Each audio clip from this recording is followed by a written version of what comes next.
Hello, Garland Nixon here on a Tuesday morning with Laith Marouf, who is, as you can see by the background, in the south of Lebanon, reporting from the ground. Let's talk.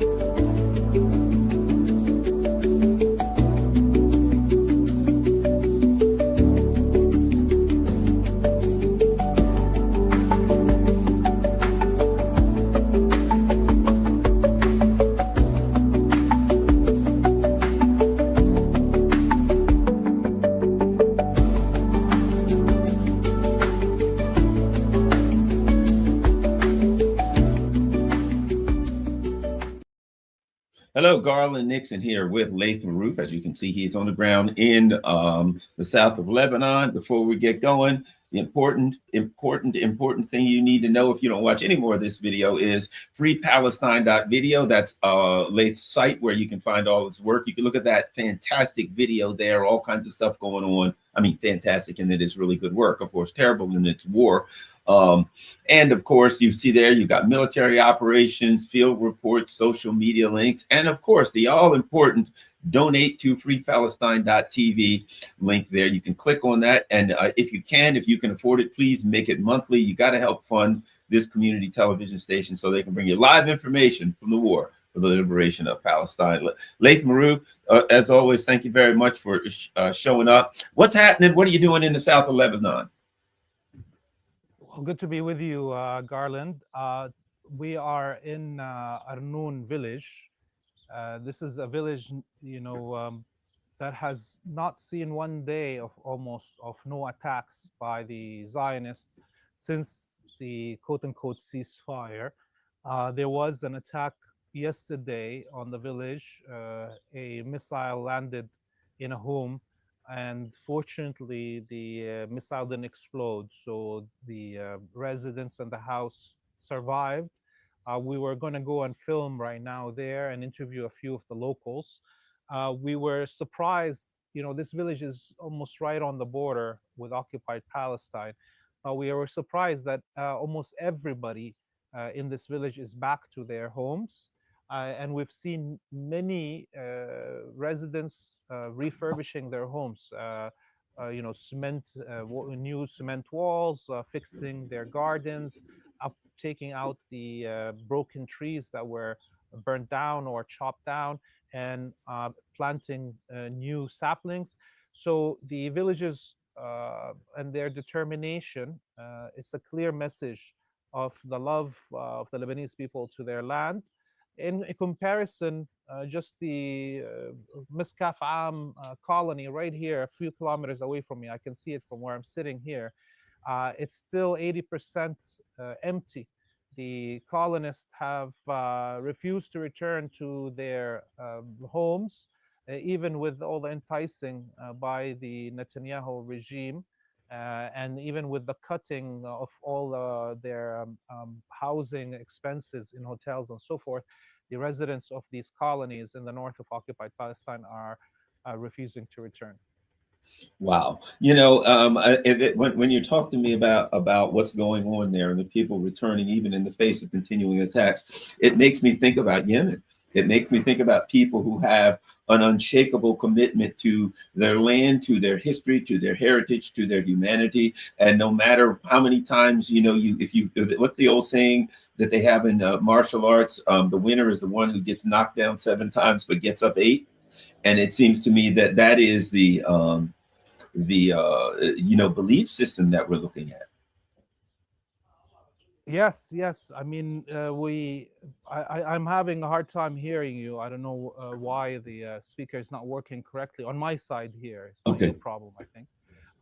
But you know, I think you're talking about the return of the settlers. Is that correct? Yes, can you hear me a little bit better now? The determination, I'm talking about the determination of the people there that no matter what happens, they're going to come back and they're going to keep, Yes, yes, staying with their definitely. land. Good. Yes, definitely. It's been 100 years right now of this nonstop genocide and attacks on the whole region of Greater Syria and Palestine, Jordan, Lebanon, Syria, Iraq, and clearly the people are refusing to give up. the struggle for liberation from Western imperialism and the colonialism, and they are so much in love with their land that even if they immigrate, they come back every year whenever there's no war and so forth. So as we were walking around, we were seeing some Lebanese citizens of this village that have just come back from Australia because they wanted to check on their homes. They haven't been here in years, but just because the village was attacked, they decided to come back and check on their properties and homes and their extended families. Um, so what is the state of things now? Are there on the southern Lebanon front as far as attacks from Israel? Yes, yes, the Israelis continue to attack on a daily basis, not only the south of Lebanon. Yesterday, there was an attack on a different village than here, also close to the border, where a car was attacked and some people inside the car were martyred. This is a daily occurrence right now, not only in the south of Lebanon, south of the Litani, but also in the villages north of the Litani. And yesterday and the day before, Ortega's the new representative of the American president in the region here. She was in Beirut. She's now back in D.C. Meeting with Netanyahu along with Trump. And clearly, this visit of Ortega's to Lebanon just before the meeting of Netanyahu and Trump is related.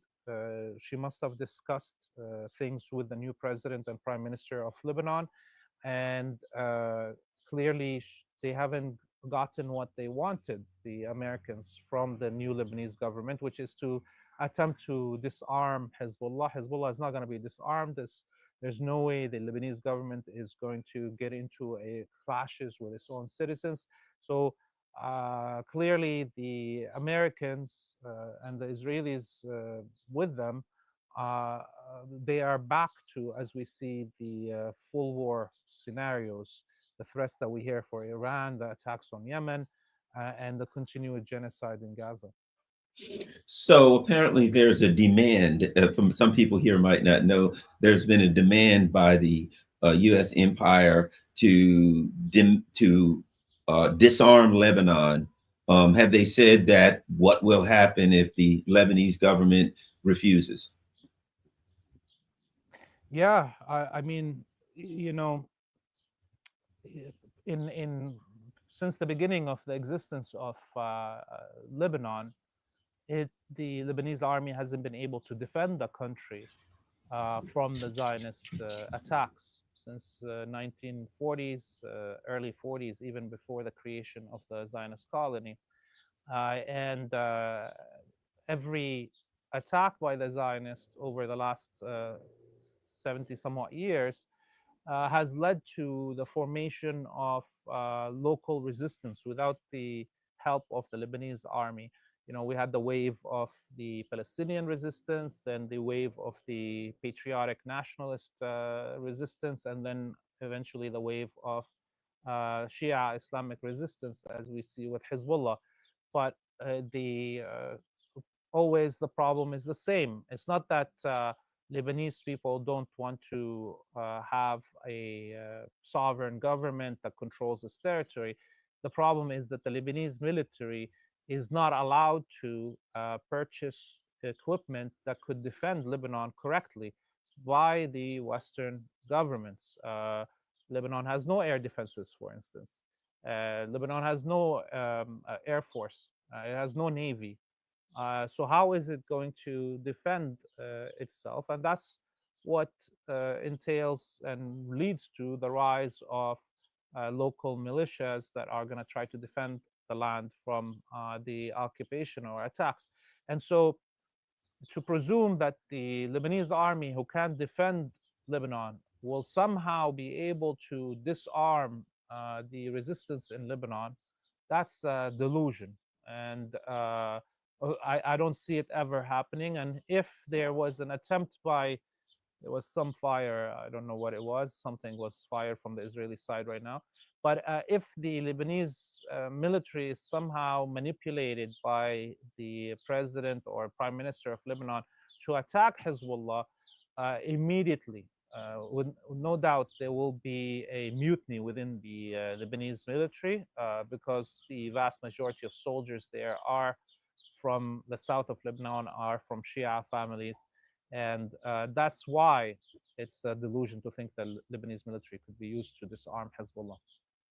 To me, it's like the delusion that they can bomb Yemen and that Ansar Allah will quit or give up somehow. The Trump administration said that they were going to launch a huge bombing assault on Yemen and that Ansar Allah would surrender or stop and give up. And apparently, Ansar Allah is still having successful attacks on both. The occupied Palestine and U.S. military ships. Yeah, I mean, Yemen is now kind of a testing stage for the American abilities to attack Iran. There's the same kind of geography of very high mountain ranges and many valleys and mountains. And there is no way to do a land attack. You have to do from the air or from the sea. And therefore, what we see right now with Yemen ability to target the aircraft carriers of the United States and the destroyers and frigates that are around those aircraft carriers, as well as shooting down all these MQ-9 drones and other American aircraft, the F-18 that was shot down, and or the command and control plane that's of the Harry Truman aircraft carrier. That shows us that an American attack on Iran is going to be very costly. And just today, this morning, Yemen fired long-range drones and hypersonic missiles on the Zionist colony. They reached their targets. They hit their targets. We heard also the Yemeni military threaten that in the situation of the American attack on Yemen intensifying and the Americans having to use bases in the Gulf to attack Yemen, then the Gulf states should be ready for attacks on their territories by the Yemeni resistance. This was a statement earlier this morning from the the Yemeni military. And I think also, given the fact that we saw just this morning also the Iranian military releasing videos of their radar systems and surveillance systems catching the B-2 stealth bomber in their crosshairs, that means that these stealth bombers will be useless in an attack on Iran. And clearly, if this war with Yemen escalates to a stage where the Americans can't use anymore their navy and their aircraft carriers as the main launching pad for their attacks on Yemen, and if they, have to use the bases in Qatar and Saudi and Emirates, this is going to endanger all international trade. It's going to endanger the sources of oil and gas, and with the volatility of the market right now, because of Trump's tariff war with the rest of the world, things could, snowball into a financial disaster for the globe. Yeah, well, here's the thing. The United States has caused financial disasters for many other countries. And so, it looks like the chickens are coming home to roost. Your thoughts on Netanyahu's trip to DC? I think that most people just think, oh, it's a discussion about attacking Iran. I think there's a lot more to it than that. Your thoughts on Netanyahu's DC trip? I mean, this is his second visit, obviously, since Trump took over. So it shows you how close the relationship is between the Zionist and the Trump administration. Uh, you know, a few things I would say before we talk about the visit itself is that Netanyahu had to fly a very erratic flight route through Europe, where he had to get protection and guarantees from countries that his uh, jet will not be intercepted and that he would be dragged to the ICC, the International Criminal Court. And so we saw how his flight went through Italy, France, and avoided Spain and avoided Central European countries.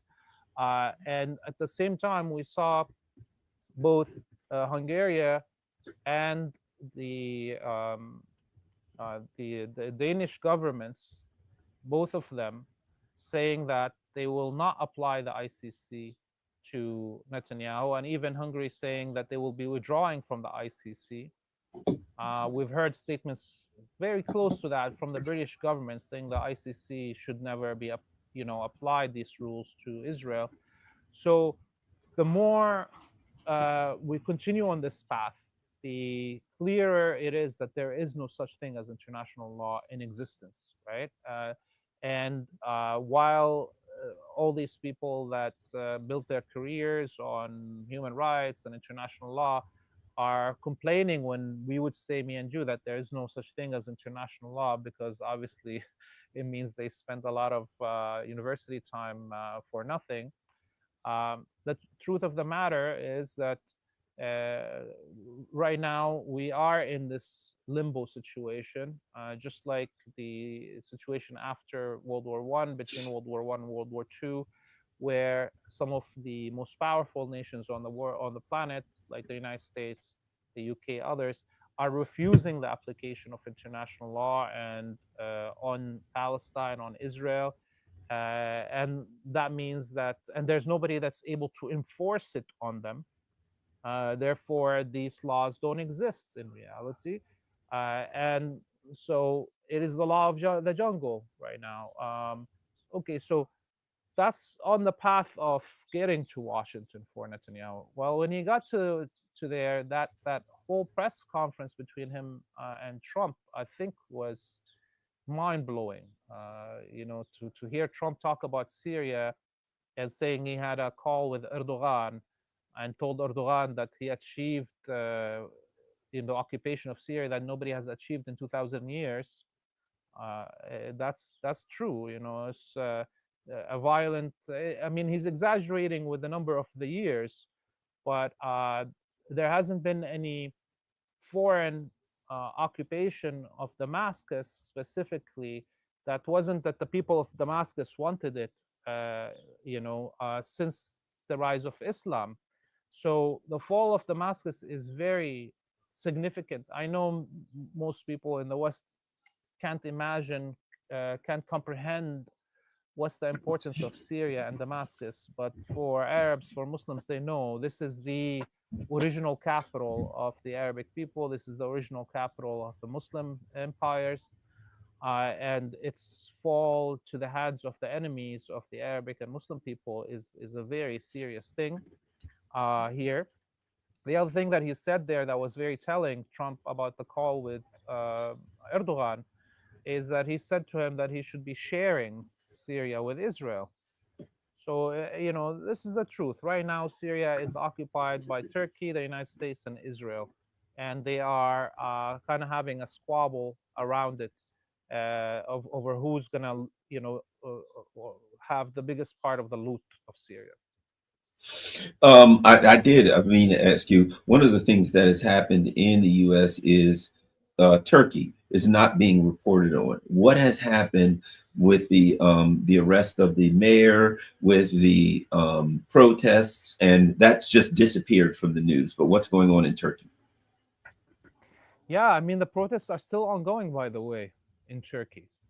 Mainstream media in the West has totally blacked it out, and even local media here has barely covered it. And I think this was a success for Erdogan to be able to black out all the media, cut off all the internet and all the social media platforms, and have nobody in the West, those champions of freedom of speech and access to internet, saying one word, and none of his critics in the West saying anything, and even his opponents in the region, like Russia, like Iran, they also didn't say nothing about what was happening to the Turkish people and the oppression of the Turks there. So, in a way, it's clear that Erdogan has been able to play all the play other players against each other and continue to be a cornerstone for anybody else's goals in the region. They had to work with Erdogan. So whether it's the Americans, the Russians, the Iranians, the Israelis are not happy about it. They're probably the loudest ones that are criticizing Erdogan. All the others, including Trump, does not want to, endanger his relationship with Turkey. Similarly, Iran and Russia, and that's, I think, to the detriment of the Turkish people and the detriment of the people of the region. You know, Erdogan has a number of cards to play. He has the entrance to the Dardanelles, which gets you into the Black Sea, I believe it is. So he's got that over the Russian sands, and not to mention he's got the Turk Stream. So he's got gas pipelines.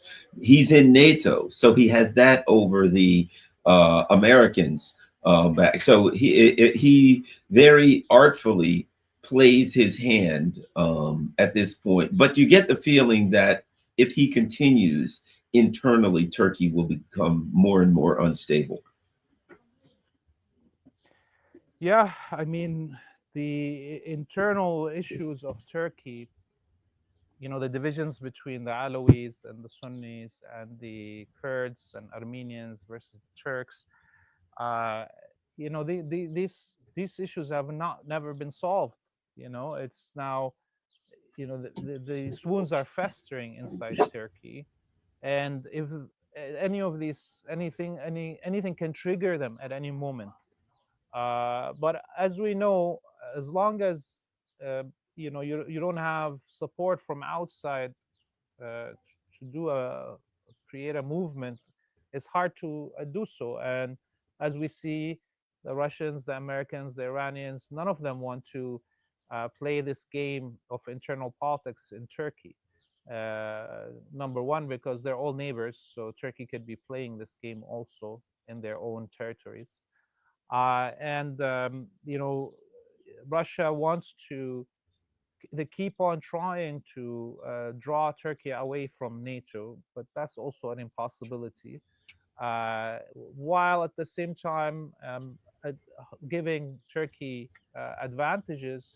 Look at all the transfer of gas that's happening through Turkey and how much money Turkey is doing. Russian gas going through Turkey to Europe that's supposed to be boycotting Russian gas. So there is enough incentive that the Russians and the Iranians are giving Turkey for it to not go into direct conflict with them, but not enough to take it away from the NATO coalition. Well, I think Erdogan's his strongest hand is that they both have to fight over him. That's his strength. His strength is because if he would choose one over the other, then that would weaken his hand. The fact that he plays them against each other is what gives him his advantages. I wanted to move on to Iran. Iran, we had the threats. I felt all along that the United States is very wary of attacking Iran and they understand the consequences. What are your thoughts on what's happening now? I believe talks in Oman are coming up. Your thoughts on all of that? Yeah, I mean, the situation with the United States and Iran, we hear right now that there's this direct talks that are, or indirect talks that are beginning in Oman. Uh, do I believe the United States could attack Iran? Yes. Yes, I think the United States could attack Iran, and Israel would be involved in this attack. How will Iran react to that? How will the world economy react to an attack on Iran?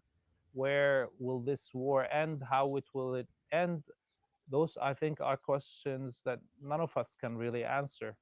And so it all, I think, depends on how far the lunacy in the minds of the Zionist and the American establishment is. I've been reading some of the posts of Scott Ritter about this issue, and I think that he's definitely speaking for the American establishment now, Scott, than more than as a critic. And the threats to annihilate Iran, while the United States is probably capable of annihilating Iran, I don't think the United States will survive annihilation of Iran. Okay, and I don't mean just that you know that American soldiers will be killed or American interests will be destroyed in the region.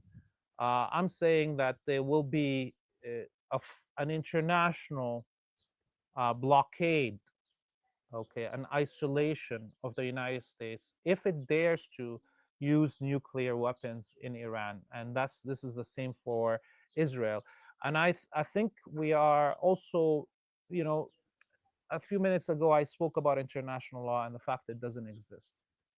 Well, today the Israelis and the Americans have normalized attacking hospitals, okay, attacking health workers, and we haven't read one statement from any hospital in Western countries or medical association in a Western country condemning the targeting of medical workers and health institutions in Gaza, in Lebanon, in Syria, in Yemen, which will now, if we continue on this path, this is going to normalize attacks on health institutions in the West, and health workers in the West. Similarly, the attacks on educational institutions and professors and universities and schools in Gaza and Lebanon and Yemen, no condemnations coming out from any university, from any school in the West, which now will normalize if somebody goes into a school in New York or London and shoots up the place, right? And if we continue on this, uh, you know, uh, kind of destruction and of norms, let alone international laws. Right now, we're talking about human norms. Okay, uh, if we continue on this path of diluting all these human norms, and we're in the full animalistic phase of the United States, let's say, using a nuclear weapon on Iran, then people in the West should be ready for similar treatment of their own civilians and their country. And that's, I think, you know, I say these words in the hopes that they will awaken some people in the West, some of the citizens, to try to stop this, descent into the abyss that we are in right now. I agree. The U.S. empire has always been absolutely barbaric, and now that the empire is threatened with, it has lost its domination. Um, it is simply, unleashing its barbarism in the open for everyone to see. Your thoughts on uh, Yemen?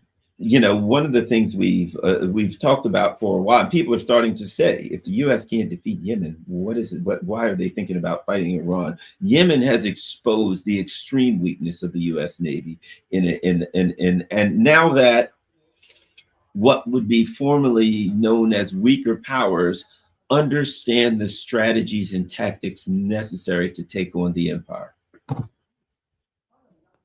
Yes, yes. I mean, Yemen has shown that it's possible to go head to head with the United States, even if you're a country as small as Yemen and as poor as Yemen, if you invest in specific technologies. You don't have to build an F-35 to confront the United States. You can, with the smaller budgets that you have, with the democratization of military technologies that we see with these drones and guided missiles and hypersonic missiles, you can face off with the American Navy. And over the last year and a half, the United States, I think, sent six different uh, aircraft carrier groups, and I think they're all damaged. And now we're coming with the this latest aircraft carrier group. It's the first time that it's going to go to Yemen. I think it's the Vance something or whatever it is called, and that shows you, that means that the others are damaged. The ones that already fought this battle over the last year and a half have been withdrawn from the battle scene because of their damage that's been accomplished with them. And this new aircraft carrier group is supposed to be stationed this whole time in around the Korean Peninsula. So it's not, it's soldiers, it's aviators, and are not used to the battle zone that they're going to right now. And that shows you how desperate the American Navy is. Now, I think if the American naval projection of power falls apart, this is why we're seeing the U.S. depend more and more on the Diego Garcia island chain south of India in the Indian Ocean, because they don't want to put Qatar, Emirates, and Saudi into the firing range of the Yemenis. But the Yemeni military just released a statement saying they are capable of attacking Diego Garcia island chain. And if the Americans continue to fly B-2s from there, they will be attacked there. So I think we're getting to this stage that even the Diego Garcia will be attacked. What we're seeing actually is the weakness of the US empire and the weakness of their only strategy, which is to fly planes in and bomb people from the air, because the range of the missiles and drones are getting so far that the US has to back further and farther away to stay out of range, which just again shows that they're unable to maintain an attack. To me, when people saw planes going to Diego Garcia, they says, oh, they're planning for something big.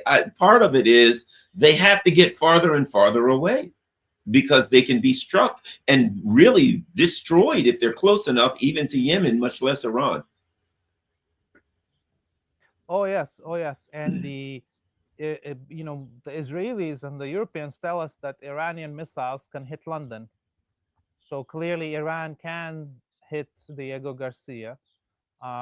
Clearly, the Yemenis have not yet shown us that they have missiles that could reach Diego Garcia. But hypersonic missiles go up into the upper atmosphere and then descend. So it's not a big deal to add a few hundred kilometers in the trajectory of it. So I think hypersonic missiles, it's like using an intercontinental missile. It can hit anywhere on this planet. And this is something that the American audience should understand, that if in a war with Iran, and if the United States decides to nuke Iranian cities and or attack Iranian nuclear facilities, and nuclear fallout falls on huge swaths of the population, well, most probably Iran has the capabilities of hitting America's continental soil. And so, are the American public ready for such a reality, that the American homeland is also a battlefield? Uh, I don't know. We look at the Israelis. It doesn't seem that they were ready to have their land as one of the battlefields, and this is why these colonies are still empty till today near me here. How much of the United States will be emptied if the major cities come under attack? These are all, I'm not. I'm saying all of these things. I don't wish for this war to spread, but it is important that the American public understands that our lives in this modern time will not be lost for with no retaliation. There will be retaliation on American soil if Iran is attacked. I agree with you wholeheartedly. There's something else. Oh, what the update on the massacres and what's going on in Syria? Update on Syria. Yeah, the situation is really, really bad in Syria. There, I watched yesterday videos of uh, Druze Syrians that were, uh, kidnapped and tortured by HTS from the city of Homs, and they managed to be released, and they went to the south of Syria, to the Suwaida province, where it is a majority Druze, although they're not from that area, looking for safety, basically. And these were testimonies of these women and young men that were, arrested and tortured and disappeared by HTS Wahhabi death squads. And the stories are horrendous. Right now, the number of uh, disappeared and or killed in the northwest of Syria is around 50,000. This is the lowest estimate. There is around 15,000 Shia, Alawi, and Christian women and girls that have been kidnapped and are being sold in slave markets in Idlib. You can look on Telegram groups of these Wahhabi death squads that are selling these women. This is the reality of what the United States brings humanity. Slave markets, this same that happened in Libya. And Syria is a no man's land right now. It's lawless. All these occupations, American, Israeli, Turkish, as well as these death squads from all around the world, Wahhabi death squads that are roaming. Um, you know, I Relatives of mine in Syria that live in the countryside of Damascus have been seeing every day unidentified groups of uh, you know archaeology hunters, kind of walking around in the woods, in the open fields with metal detectors and digging out any archaeological sites and just looting them. There's nobody, as a Syrian, I tell you, I feel Syrian lives are right now at the bottom of the ladder of worth of human life. Our lives are now less important than a Lebanese or a Palestinian or a Yemeni life.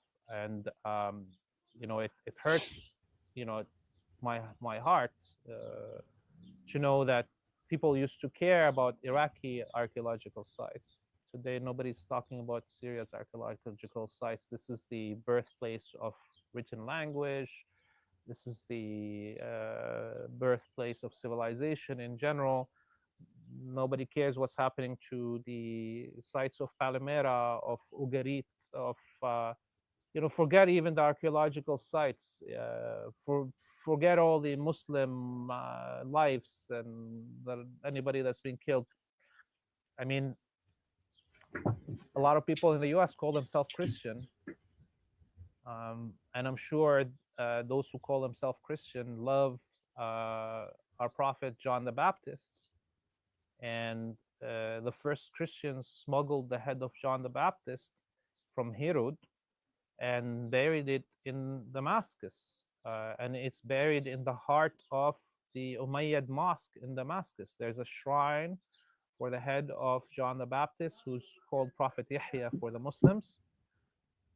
And since the entrance of these Wahhabi death squads into Damascus, we haven't seen one picture of the shrine of the head of John the Baptist.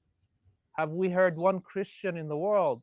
Have we heard the Pope ask about what happened to the head of John the Baptist?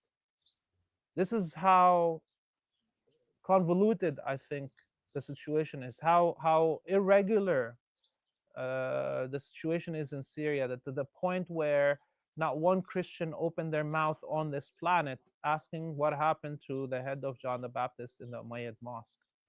Similarly, even the Shia are scared to say anything because the head of Hussein, the grandchild of Muhammad, Prophet Muhammad, is also buried inside the Umayyad mosque.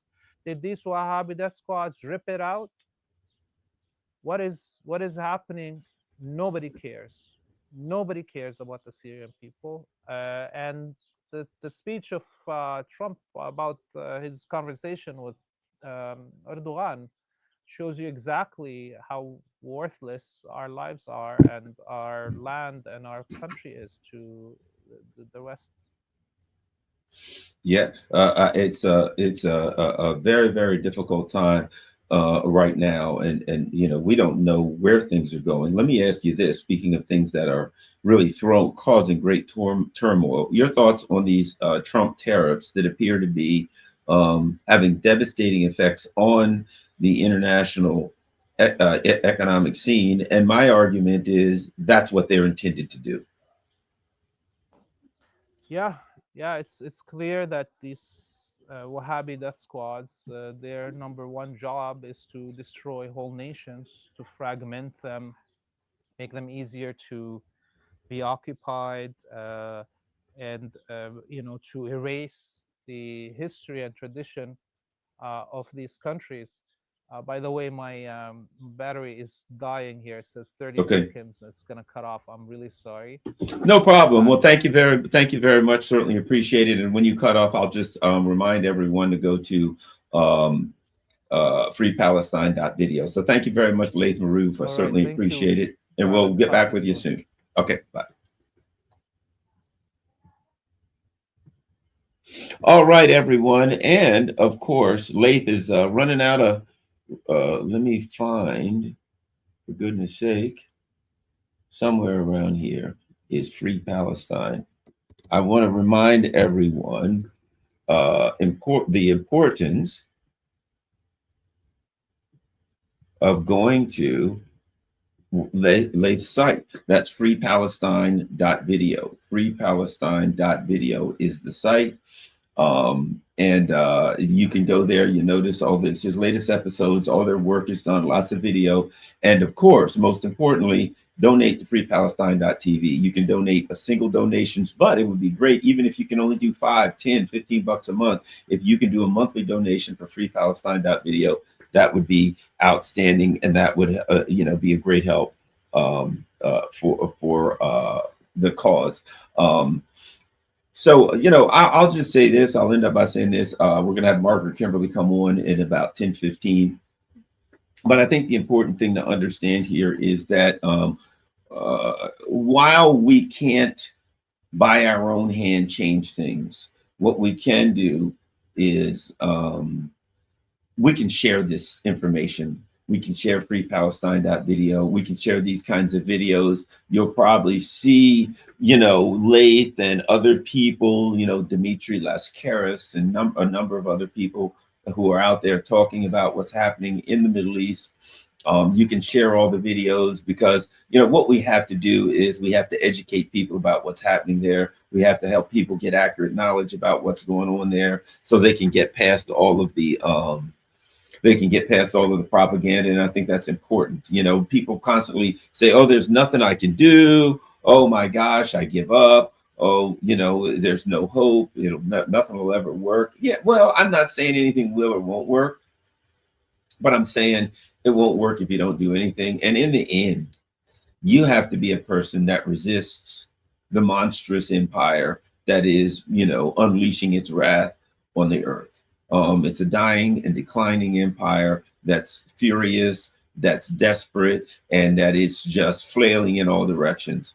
And while it's still a very, very powerful empire, it has some weaknesses. And one of the weaknesses is the truth. One of the weaknesses is information. And we have to get the truth out, get information out, push back against those who would mislead the people out here and have people, as Malcolm X said, supporting the oppressor and aligning with the oppressor and opposing the oppressed. Well, we don't want that to happen, and we don't want to be part of that. So thank you very much. Don't forget, everybody, follow me on Rockman, follow me on Telegram, follow patreon.com if that's an option for you, or PayPal, or buy me a coffee. If any of those are an option, please donate. Also, I just put out, in fact, you got Cash App, but add this, I just put out another Substack article last night. So go to my Substack at, you can see that garlandrnixon.substack.com. You can just search for my Substack on any regular old search engine and you should find it. But I put out an interesting article last night. Join my Substack if you can become a subscriber. If you can become a paid subscriber, that'd be great. Also, I generally don't put a PayPal behind mine, but if you can help, that's fine. We got a join button here if you can join. Thanks a lot. I'll be back in at 10:15 with Margaret Kimberly. Thank you.